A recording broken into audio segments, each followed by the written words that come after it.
¿Cómo están, muchachos? Bienvenidos a su clase virtual de química y esta vez presentándoles el tema de composición centesimal, fórmula empírica y fórmula molecular. En este caso conceptualizamos a la composición centesimal como la representación que existe entre la composición porcentual de la masa de cada elemento con respecto a la sustancia de la cual está constituida. Es decir, por ejemplo, el agua que se encuentra constituido de dos elementos, el hidrógeno y el oxígeno. Pero tú sabes en qué porcentaje se encuentra cada elemento. Bueno, el día de hoy vas a entender eso, vas a aprender eso. Vamos a saber nosotros entonces de cualquier compuesto cómo está conformado el porcentaje de cada uno de ellos. O sea, cuál es su porcentaje en abundancia, pero con respecto a su masa. ¿De acuerdo? Vamos a ver entonces. Por ejemplo, acá tenemos el agua, en el cual nosotros sabemos que la masa molecular del agua sería 2 por 1 más 16 sería 18. Entonces 18, que es la masa molecular del agua, corresponde a ser el 100%, o sea, toda la masa de la molécula. Ahora, como acá hay dos átomos de hidrógeno, sería 2 por 1, 2. La pregunta es, ¿qué porcentaje representará? Bueno, esto multiplicamos nosotros en aspita, y vamos a tener nosotros 18x es igual a 2 por 100, 200%. Muy bien, luego va a pasar a dividir. Profe, y si dividimos, ¿cuánto me saldría? Bueno, la división te va a salir aproximadamente 11,1%. Quiere decir que el hidrógeno está conformado como el 11,1% del agua. Y profe, ¿y el oxígeno? Puedes hacer lo mismo, pero lo más sencillo es que como solamente son dos componentes, se supone que los dos forman el 100%. Entonces el oxígeno sería el 100 menos el 11,1%. O sea, en esta parte vamos a ver que es el 88,9%. Entonces nuestra conclusión, nuestro tino va a decir lo siguiente. Va a decir que el agua, que se conoce como H2O, está formado por 11,1% de hidrógeno y está formado por 88,9% de oxígeno. Eso puede decir, de acuerdo a la composición centesimal. Muy bien, ahora vamos a analizar lo que es la fórmula empírica y la fórmula molecular. En este caso, la fórmula empírica se puede obtener a partir de la composición centesimal, o sea, como un paso contrario. Quiere decir que con la composición centesimal yo podría llegar a una fórmula empírica, por supuesto, también llamada fórmula simplificada o fórmula mínima. En este caso no te va a dar la forma real de una sustancia, pero lo que sí te va a dar, ¿sabes qué cosa es, campeón? Te va a dar la proporción entre átomos de cada elemento químico. Por ejemplo, 2 de hidrógeno y 1 de oxígeno, pero no necesariamente esa cantidad es la real. La fórmula molecular, en cambio, sí, esto sí te va a dar la verdadera fórmula de una sustancia química, de un compuesto químico. Y también te va a dar el orden correcto de los átomos que conforman cada uno de los elementos químicos. Como para que me comprendas, te voy a hablar acá en castellano. Por ejemplo, el benceno. Profe, ¿cuál es la fórmula del benceno? Bueno, la fórmula empírica nos dice que está formado por átomos de carbono e hidrógeno, pero en la misma proporción. O sea, el mismo número de carbono y el mismo número de hidrógeno. Un carbono y un hidrógeno. Pero esa es la fórmula simplificada. La fórmula real, la fórmula molecular sería C6H6. O sea, quiere decir 6 átomos de carbono y 6 átomos de hidrógeno. Si yo simplifico esto, me va a dar lo mismo que esto. Por eso se le llama la fórmula empírica también fórmula simplificada. Es más, vamos a darnos cuenta que si tú le multiplicas por un entero a la fórmula empírica, siempre te dará la fórmula molecular. O sea, si yo lo multiplico por 6, 6 carbonos y 6 hidrógenos. 6 carbonos, 6 hidrógenos, ¿no? Entonces, esa sería la relación que existe entre ellos. Veamos ahora los problemitas. El problemita número 1 nos dice, indique la composición centesimal del óxido de sodio. Para ello primero tenemos que saber cuál es la fórmula del óxido de sodio. Sería Na2O. Esa sería la fórmula del óxido de sodio. Ahora lo que vamos a determinar es la masa molecular del óxido de sodio. Profe, ¿cuál es la masa molecular? Muy sencillo, sería simplemente igual a 2 por 23, claro que sí, más un oxígeno que sería 16. Bueno, y ahí nos daría la masa molecular. 2 por 23 es 46. 46 más 16 sería 62. Muy bien, entonces la masa molecular de esa sustancia es igual a 62. Entonces, como 62 es toda la masa molecular de la sustancia, diremos 62 corresponde a ser el 100%. ¿Correcto? Entonces, por ejemplo, el sodio, que sería 2 por 23, o sea 46, la pregunta es qué porcentaje representará. Lo que vamos a hacer acá es multiplicar en aspita para poder igualar ambas cantidades. Entonces diremos 62 por x, 62x es igual a 46 por 100%. Ya, entonces al multiplicar vamos a tener 4600 y al dividir entre 62 eso nos daría 74,19%. Muy bien, perfecto. Esa sería entonces la composición centesimal. Ahora, si yo deseo calcular, bueno, en este caso es el caso del sodio, ¿no? Esto de acá es el porcentaje del sodio. Ahora, si quisiéramos calcular del oxígeno, como los dos corresponden a ser el 100%, entonces vamos a decir algo súper sencillo. Vamos a decir que la suma del porcentaje de sodio más el porcentaje de oxígeno te tiene que dar el 100%. Es decir, el oxígeno corresponderá a ser 100 menos 74,19%. Bueno, ¿eso a cuánto será igual?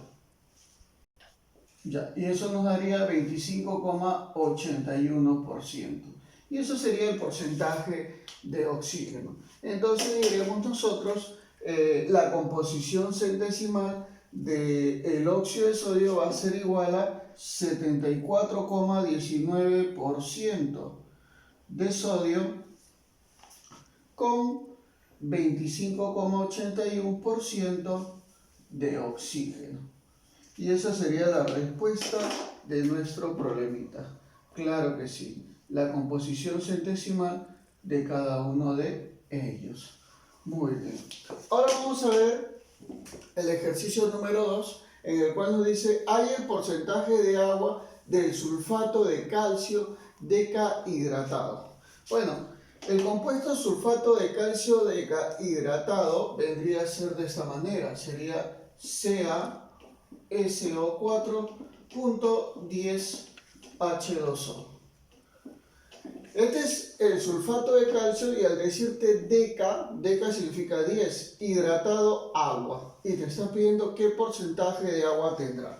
Bueno, lo primero que vamos a hacer es calcular la masa molecular de todas las sustancias. Diremos, la masa molecular sería, ¿cuánto hay de calcio, profe? Hay uno solo. Calcio tiene 40, sería 40.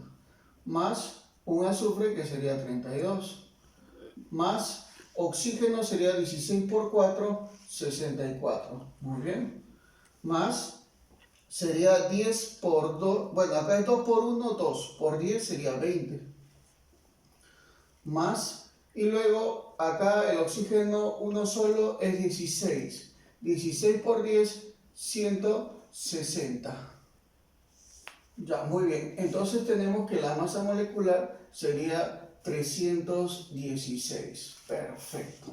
Muy bien, entonces es algo súper sencillo porque vamos a decir que toda la masa molecular que es 316 va a corresponder a ser el 100%. Y como te está pidiendo el porcentaje de agua, vamos a calcular solamente la cantidad de agua. Acá sería 2 por 1, 2 más 16, 18. 18 por 10 sería 180. 180 corresponderá a ser X. Muy bien, entonces vamos a multiplicar en aspita, ojo, en aspita como se dice, y diremos nosotros 316 por X, 316X, es igual a 180 por 100, 180 por 100%. Muy bien, multiplicamos y luego pasamos a dividir y la respuesta nos saldría 56,96%. Muy bien, y esa es la respuesta de nuestro problemita. Fácil y sencillo. Ejercicio número 3 nos dice, un compuesto orgánico contiene 80% de carbono y 20% de hidrógeno. Si la masa molar es de 60 gramos por mol, indique el número de átomos de la molécula. Muy bien, en este caso vamos a ver nosotros de que el compuesto contiene 80% de carbono y 20% de hidrógeno. Entonces diremos carbono es igual al 80% e hidrógeno es igual a el 20%. Bueno, el paso para formar la fórmula molecular que nos están dando, primero es calcular la fórmula empírica. Y es muy sencillo hallar la fórmula empírica. Lo que vamos a hacer es dividir a cada uno de sus porcentajes o sus cantidades, olvidándonos de los porcentajes. Vamos a dividirlo entre su masa atómica. La masa atómica del carbono es igual a 12 y la masa atómica del hidrógeno es igual a 1. Vamos a dividir entonces cada uno de ellos con respecto a lo que nos da. Ya, muy bien, entonces acá vamos a tener 6,67 y acá vamos a tener 20. El siguiente paso sería dividir a cada uno de ellos entre la menor de las cantidades. Vamos a dividir a cada uno de ellos entre la menor de las cantidades. Por ejemplo, acá y acá lo dividimos. Profe, ¿cuál es la menor? Obviamente 6,67. 6,67 y acá 6,67. A la hora de dividirlo, esto te va a salir 1 y esto te va a salir aproximadamente 3. ¿De acuerdo? 3,0 y algo. Entonces, vamos a ver que la fórmula empírica, entonces iremos acá a partir de esto, a partir de lo que ya hemos obtenido, la fórmula empírica sería C1H3. Esa es la fórmula empírica. Pero, profe, no nos piden la fórmula empírica, nos piden el número de átomos y eso corresponde a la fórmula molecular. Entonces, lo que vamos a hacer nosotros es, como esto de acá es la fórmula empírica, a cada uno de ellos lo vamos a multiplicar por una incógnita, que va a ser X, CXH3X. ¿Ya? Y eso de ahí va a servir para poder determinar lo que es la masa molecular. Recuerda que la masa molecular sería multiplicar cada uno de ellos por su masa atómica, o sea, 12 por 1, en este caso sería 12 por X, 12X, porque el carbono pesa 12, 1 por 3X, 3X, más 3X, y eso debe ser igual a 60. Bueno, resolviendo eso te va a salir X igual a 4. Si X es igual a 4, entonces reemplazamos acá y sería C4, H, 3 por 4, 12. Ah, ya, entonces quiere decir que la fórmula molecular es esta, por supuesto. Esta es la fórmula molecular. Entonces, la atomicidad, que es lo que te están pidiendo, sería la cantidad de átomos totales. Son 4 más 12, 16. Esa es la atomicidad del compuesto. O sea, esta sería la respuesta de nuestro problemita. Fácil y sencilla. Muy bien, vamos a ver ahora el ejercicio 4 que nos dice un compuesto orgánico contiene 38,71% de calcio, 20% de fósforo y 41,29% de oxígeno. Si la fórmula empírica es igual a la fórmula molecular, ahí es su atomicidad. Muy bien, entonces vamos a decir, el compuesto está formado por calcio. Vamos a ponerle acá calcio. Igual a 38,71%. Luego nos dice fósforo, 20%. Bueno, fósforo sería P. Claro, P. Entonces sería 20%. Y luego el oxígeno, O, que sería 41,29%. 41,29%. Como ya te dije anteriormente, lo que vamos a hacer a cada uno de ellos es dividirlo. Profe, ¿entre cuánto lo vamos a dividir? Entre sus masas atómicas. Al calcio entre 40, al fósforo entre 31 y al oxígeno entre 16. Entonces la división de esto de acá nos daría 0,718. Muy bien. Ahora vamos a dividir esto de acá. Muy bien, nos daría 0,645. Correcto. Y ahora vamos a dividir esto. y nos daría 2,58. Muy bien. El siguiente paso sería dividir a cada uno de ellos. Vamos a dividir a cada uno de ellos entre la menor cantidad. Profe, ¿cuál es la menor cantidad? Obviamente 0,645. Entonces esto entre 0,645, esto de acá entre 0,645 y esto de acá entre 0,645. Muy bien, vamos a proceder entonces a obtener cada una de esas cantidades. Primero esta división de acá. Muy bien, entonces dividiendo esto aproximadamente nos va a salir 1,5. Dividiendo estos dos, esto te va a salir 1 y esto aproximadamente te va a salir 4. O creo que exactamente. Bueno, pero profe, acá no está saliendo exacto, no está saliendo entero. Entonces acá es donde viene la jugadita, el pequeño truco chino. Vamos a multiplicar por 2, a este por 2 y a este por 2. Y esto nos daría 3, esto nos daría 2 y esto nos daría, ¿cuánto, profe? Esto nos daría 8. Muy bien. Entonces el compuesto sería CA3, P2, sonó feo, y O8. Correcto. Aunque realmente la fórmula tendría que ser así, déjame decirte. Tendría que ser CA3. Bueno, acá factorizamos el 2 y sería PO4 entre paréntesis 2. A este compuesto se le conoce como el fosfato de calcio. Ojo, escucha, fosfato de calcio. Muy bien, pero te están pidiendo su atomicidad. La atomicidad entonces sería, profe, ¿cuál? 3 más 2 más 8, la suma de los átomos. O sea, sería 13 átomos en el compuesto. Muy bien, correcto.